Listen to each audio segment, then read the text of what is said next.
มา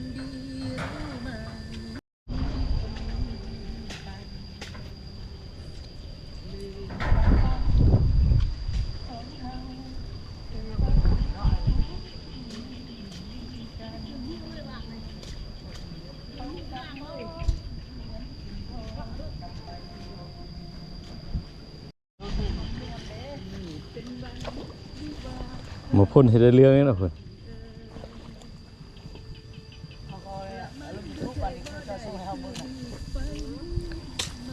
ติดตามแล้วบ่ติดตามแล้วเนาะภาพไปชนะเรามันเลยนั่นแหละก็จำเพิ่มๆแล้วเนี่ยลูกจำได้ภาพไปนะภาพไปลูกเดี๋ยวนั่นจะชอบ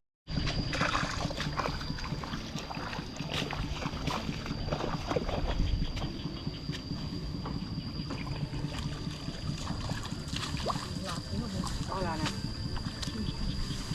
บางทีถึงเล่น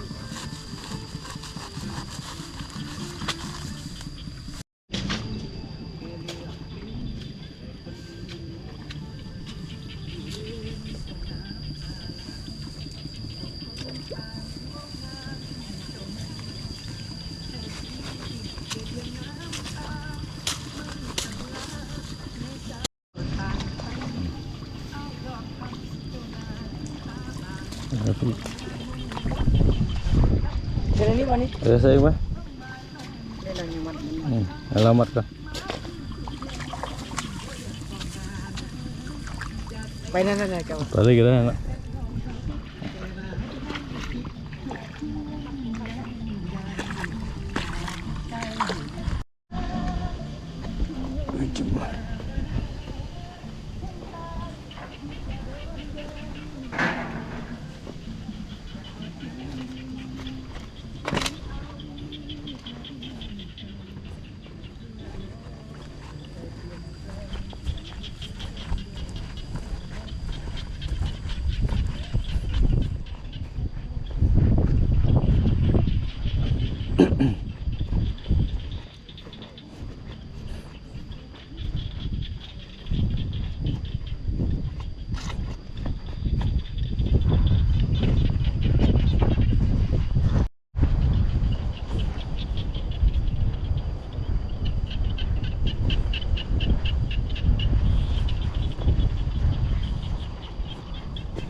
พ่ออยู่ดอกกายครับเนาะ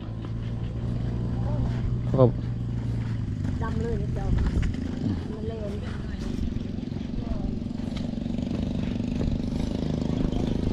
ยิ้ม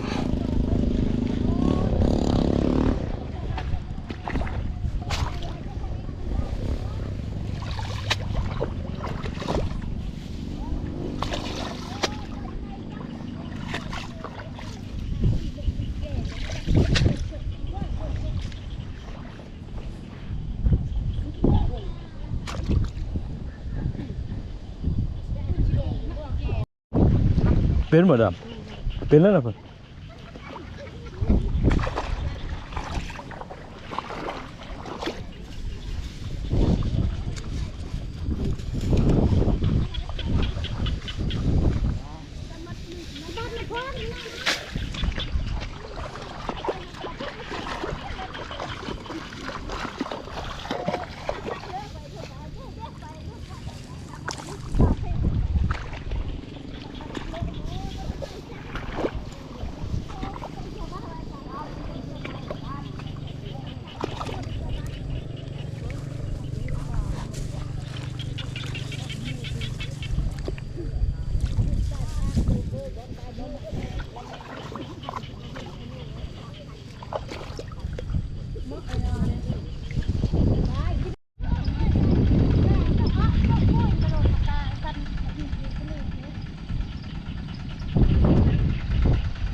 ซอยเอามาได้ไงแล้ว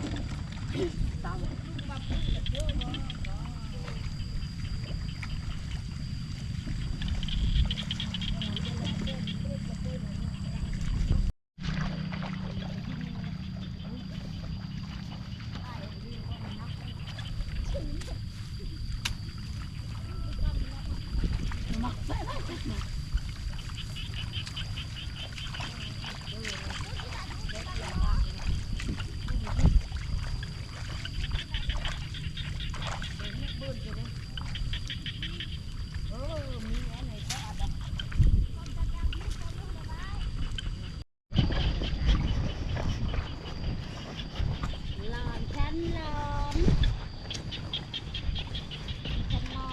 ไว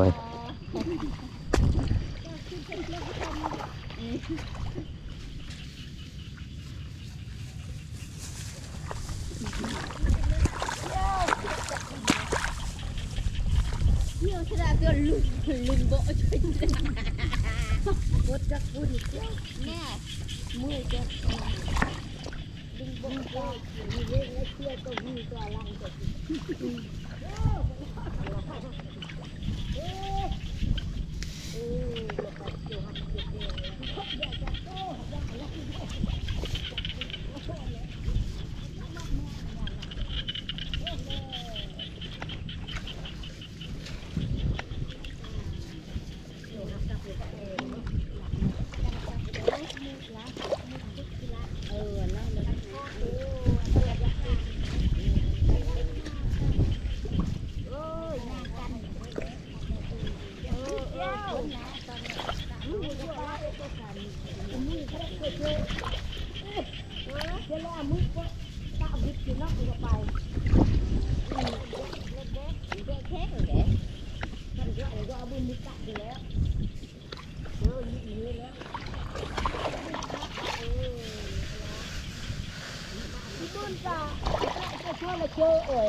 นี่นะฮอตเวลาเลยกับทุกคน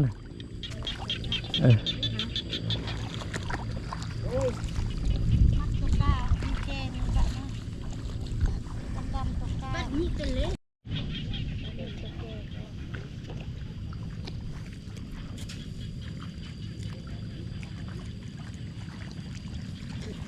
มืออื่นเอาต่อได้จะค้นมืออื่นอะไร จากแรกมัน 50 ให้เขาต่อหมดแล้ว เออได้ หมดแล้วได้คิดแล้ว ได้10 คนเลย เจ้ามื้อนี้5เด็กกับคนอื่น50 เออ บุญไล่เล่นช็อตแหละเล่นช็อตพวกไรมาอ๋อมื้ออื่นแหละคนเฮาขาด2คนอีกได้เล่นอีกมาไปทานก่อนแล้วเพิ่นเล่นก่อนนะมืออื่นต่ออีก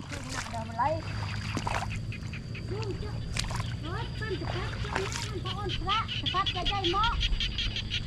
ที่บ้านจังอีกที่จังอ้อน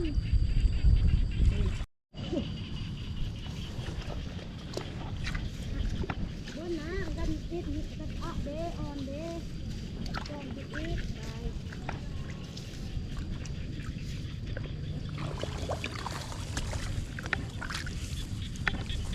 สุดเลยนะ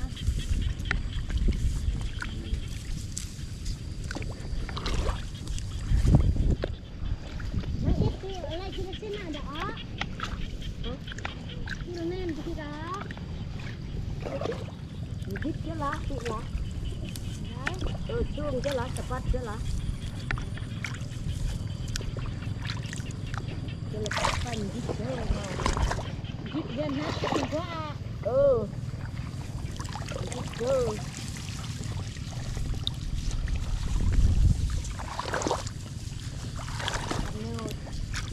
ดีชอนดี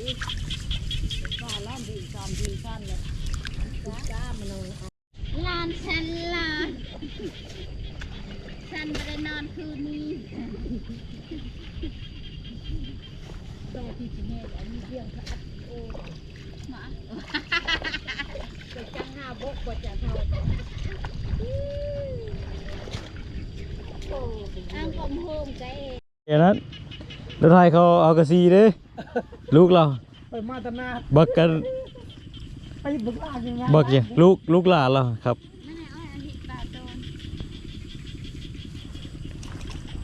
แล้วบน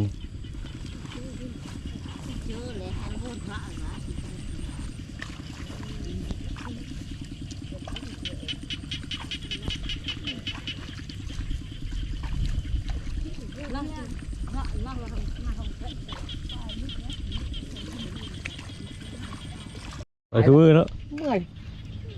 ได้จักมือแล้วเดือนนี้ทำนา โย่เศร้ามือเราบอก งานละ500,000 เนาะ แล้วส่งแห้งเขาก็5 มือผูก โอ้ เอาดำก้นเนาะ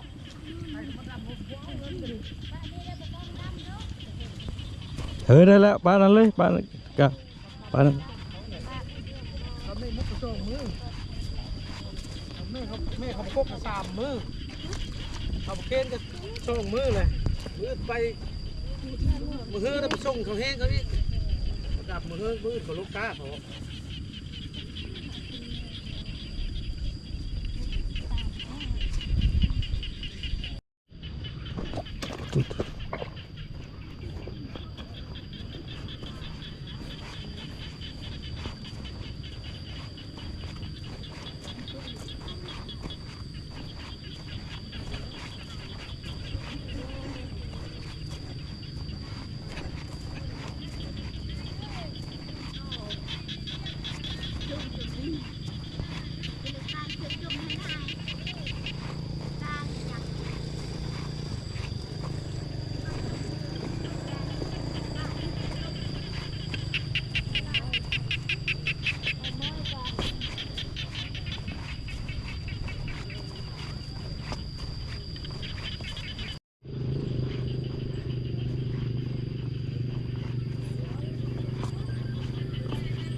บ่ดุงส่งขายาวน่ะจ้ะเป็นหยังคือบ่ดุงส่งขายาว เว้นส่งขายาวนี่เงิน ได้จักโลหอยเพิ่นมึงกินบ่ได้จักโลได้โลนึงเอานี่